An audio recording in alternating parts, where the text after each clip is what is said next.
right, this video we got's coming from Fervor Gaming. Go ahead and check them out here. We're gonna watch this one, the Grounded 2 final preview. I've got plans to play it, do some streaming, maybe clip that out into some videos and see how things go. Definitely gonna try to complete it. Completed the first one. Was a tough time, but it was a good time. This says final gameplay preview. Basically the last preview before the game actually jumps out and comes out. Let's see what the final preview looks like for this game. Grounded 2 is right around the corner, and with the full release closing in fast, this is the perfect time to break down everything we know. From the story setup to the bugs you'll be fighting and riding to the regions you'll be exploring and gearing you'll be crafting, this is your full preview of everything we know so far. Whether you're a veteran of the first game or jumping in fresh, this video will get you up to speed on what to expect from Obsidian's long-awaited sequel. So with that said, let's dive on in. I'm interested to know more about the zones, the different kinds of items and tools and things. I'm interested in all that kind of stuff, but mainly, I think like everybody else, mostly interested in the mounting of the bugs and taming them, what's possible as far as that goes. So go ahead and see what's up. Before we get into the bugs, the region, and the gear, there's one important thing to do, and that is to set the stage. Grounded 2 will launch into early access. Just like the original game, content will roll out in the stages, and what we're getting on day 1 is just Act 1 of a much larger adventure. But don't take that as a small slice. According to the developers, Act 1 of Grounded 2 is already as big as the entire Grounded 1 campaign, so even in its early form, the sequel is shaping up to be a massive experience. That's crazy. The intro to the game is as long as the full game was. That's crazy. I do also remember reading or seeing somewhere else that the starting area was as big as the entire map from the first game. I don't know, like, if that's what he meant or if the other person meant what he said. Either way, the beginning or first act being as big as the first game, whether it's the map or the time to beat, that's kind of crazy, dude. That's crazy. The story picks up roughly 2 years after the events of Grounded 1, this time shifting to the setting of Brook Hollow Park. You'll still be able to play solo or team up and co-op with up to 4 players, and yes, Pete, Max, Willow, and Hoops are all back. And this time, they're not the only one affected once again. Both Professor Tully and the ever so helpful robot Virgil has also been shrunk down and pulled into this new mystery. While we don't know yet exactly how much of a role they'll be playing in this unfolding story, or whether they're directly involved in gameplay, it's clear from what we've seen that they're part of the cast once again, caught up in Ominent's experiments alongside the teens. Yeah, I didn't see that that street view before, but I did say that I thought Virgil was going to be coming back.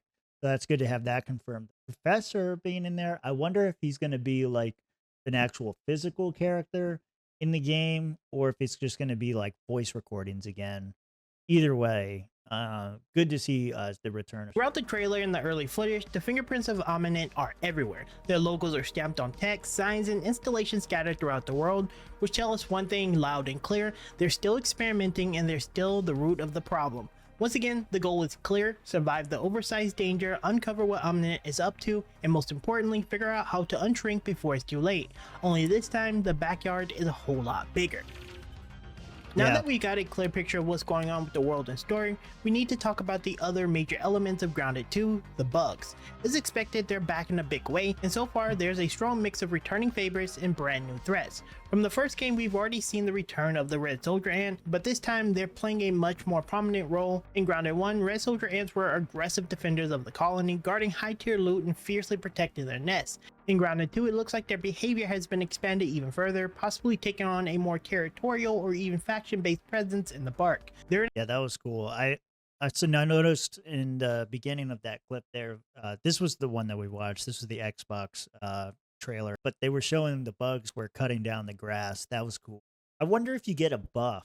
Not just backyard threats anymore, they're a real force to contend with. Alongside them, the bees are back, buzzing across the skies with that same passive but deadly energy, majestic from a distance but dangerous if you step into their airspace. Ladybugs are returning too, still stomping around like peaceful tanks. Weevils, the poor guys, look just as clueless as ever, but they're still a crucial part of the food chain and an early game resource staple. Stink bugs are also back with their signature toxic clouds, turning even the calmest corners of the yard into a no-go zone in seconds. Wolf spiders and orb weavers have been confirmed as well, bringing with them the same level of nighttime dread and ambush potential that made exploring the dark so dangerous in the original. But damn, dude, you gotta like take a breath in between there.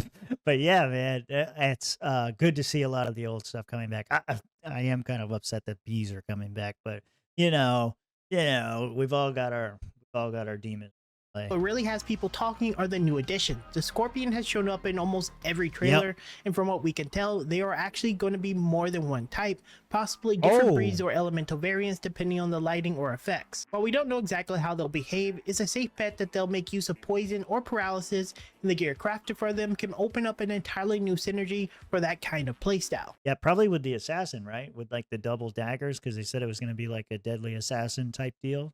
So maybe you can like get the stinger and then you use the stinger as like an assassin's dagger or something. I could definitely see that happening.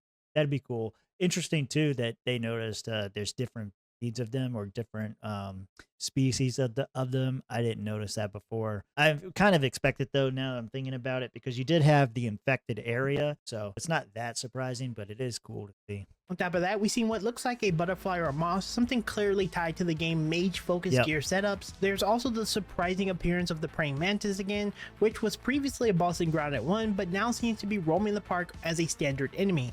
Was that a boss? I don't remember a mantis boss. Maybe I didn't fight all the bosses I was supposed to. Because there was a lot of stuff we didn't do. Like those like little towers that you set up and like activate, and then you have to fight like waves of monsters. We never did that.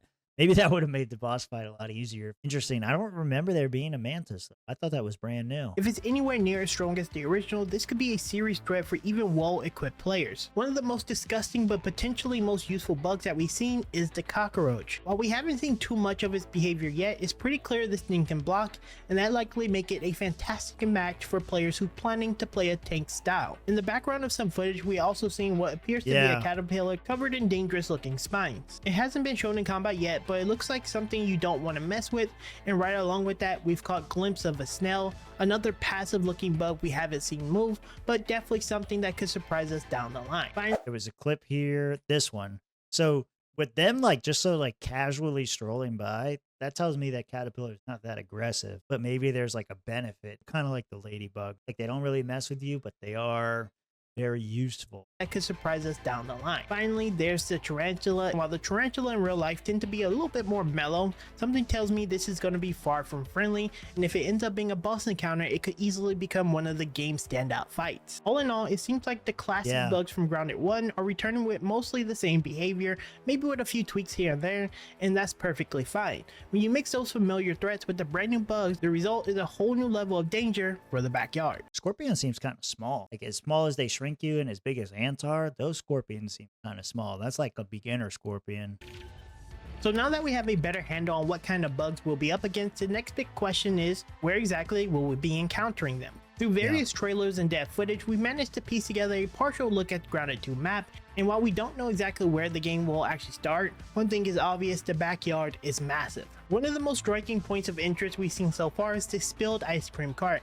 It's more than just eye candy. This frozen zone introduced a biome unlike anything we've seen in the first game, with sticky, icy surfaces, a cool toned atmosphere, and environmental hazards that we haven't had to deal with before. The presence of scorpions in this region, as seen in early trailers, make it pretty clear that the area is far from safe. It's very likely we'll encounter a whole new lineup of biome specific enemies here, pushing players to prepare with the right gear before heading in. Interesting they put a scorpion in there. I don't know like what kind of cold bug you could put in there. Sticky, interesting choice of word too. I didn't notice or see anything that mentioned a sticky. I'm just guessing it's because it's ice cream and it's sticky when it's wet. That kind of stuff. Maybe that's all he meant by it, but it would be interesting like if you moved slower as you were going through the cold, that would make combat a whole lot different. Interesting. I am interested in the thing. There was something similar to it with the desert in the sandbox, but definitely not anything like that. So cool. Another recognizable feature is a picnic table, which immediately calls back to the original Grounded own food-filled landmark. This version looked even more chaotic, scattered with leftover snacks, towering condiments, and half-open container that can house anything, allies, enemies, or valuable loot. Whether it plays a similar role to the first game table or something entirely different remains to be seen, but it's a promising and familiar space that invites exploration. Speaking of food, one of the newer reveals is a hot dog cart, another towering structure in the environment that seems to be a treasure trove of food-based content. Whether it's crafting materials, unique bugs drawn to the scent, or environmental storytelling, this could be one of the more interactive areas in a game, and it might even connect to new crafting or buff system if consumables become a larger focus. Beyond the food-themed locations, trailers have also teased us with cameras and amplifier setups that the teens are crawling through. This suggests the introduction of more electronic components into crafting and base building, opening up exciting new possibilities for tech-based gadgets or defenses. And lastly, we can't overlook the mountain of ominent labs scattered across the map. These labs seem to be the major hub of storytelling and gameplay activity, promising a variety of challenges, puzzles, and enemy encounters. Multiple labs hint that players will be exploring several key indoor environments, possibly tied to the unraveling of the mystery of the park incident. Altogether, these biomes and points of interest paint a picture of sprawling, richly detailed world that's more varied and dangerous than ever before. The sheer scale of the map paired with these diverse regions make it clear that the traversal and exploration will be a major part of the gameplay loop. And that brings us to one of the most exciting features, buggy mounts. Okay, the electronic component thing, that's really cool. I wasn't thinking about that. I didn't connect the dots that that could also lead into some more technological gear. The labs and stuff always being a point for major storytelling. At least in the first one, you were trying to find out how you even got there. So in this one, I'm sure you have a better idea of how you got there, but it's always like trying to piece together what Ominin is up to and trying to figure things out that way. So not too surprised about that. But again, the electronics thing, that's a good one. That could lead to some cool stuff. I could just imagining some cool stuff, and that would be cool. So imagining cool stuff, that would be cool. I mean, they're so smart. Among the most exciting features in Grounded 2 are the Yeah, buggies, rideable for sure. insect companions that look to completely redefine how you explore, gather, and survive in the massive park. At early access launch, we know of 2 confirmed mounts, the Red Soldier Ant and the Orb Weaver Spider, each one bringing something unique to the table, and they aren't just And that one, I got sorry to pause it again soon, but that one, hold on. These orb weavers, I don't know how clear it is. Let me make sure I got this thing cranked up. Yeah, I got it on 1080. Sure. But that one's got spikes on it. So I don't know if that's like an armor or like something happens to them when you tame them, or if that's like a special one that you tame, but that's cool. bringing something unique to the table, and they aren't just for travel, they're gameplay systems all on their own. The Red Soldier Ant is shaping up to be the ultimate utility mount. It's designed around early game mobility and efficient base building. From the clips that we've seen, it's able to cut down grass and carry massive load of resources, which should dramatically speed up the building process. On top of that, the developers confirmed it can summon worker ants to assist the players. We don't know exactly Whoa. how those helpers function yet, but the idea of having your own personal work crew is a massive win. Wait, so you don't have to tame them all yourselves? They spawn or summon their own worker ants to come help? Maybe like they just like rally all the ants around you to come help. So like in certain areas it'd be really helpful, but like if you're rolling around on the ice cream stacks, maybe they're not there. Then there's the Orb Weaver Spider, a former enemy turned formidable Okay, that's armor. Because this one here, this is a much closer view of it, and you can see like that saddle is where all the spikes are, and then you can see it here too. They're like, I don't know if that's like rubber or leather or what it is, but that's where the spikes are coming from. Spider, a former enemy turned formidable ally. In trailers, we've seen it spin webs to slow down enemies and even create a web bridge that allow players to reach elevated areas. Compared to the Red Soldier Ant, the Orb Weaver seem to be more focused on tactical support and vertical traversal, offering a completely different style of utility. Obsidian has also shown off how these buggies come into play.